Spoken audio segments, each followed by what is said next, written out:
नमस्कार, मी ज्योती राठोड.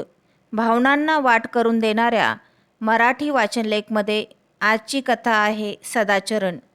एकदा दोन साधू प्रवासाला निघाले. वाटेत त्यांना एक नदी लागली. नदीच्या काठावर एक स्त्री बसली होती. तिला नदी पलीकडे जायचे होते, पण तिला पोहता येत नव्हते आणि नदीत कुणी नावही चालवत नव्हते. या दोन साधूंपैकी एकाने तिला उचलून पाठीवर घेतले आणि पोहत पोहत तिला पलीकडील काठावर पोहोचवले. दोघेही साधू पुढील प्रवासाला निघाले. दुसरा साधू बराच अस्वस्थ होता. पहिल्या साधूला त्याला अस्वस्थतेचे कारण विचारले. तो म्हणाला, संन्यास घेतल्यानंतर स्त्री स्पर्श वर्ज्य मानतात आणि तुम्ही तर त्या स्त्रीला पैल तीरावर उचलून नेले. पहिला साधू म्हणाला, मी तर ती घटना विसरूनही गेलो. तुझ्या मनात अजूनही तोच विचार घोळतो आहे.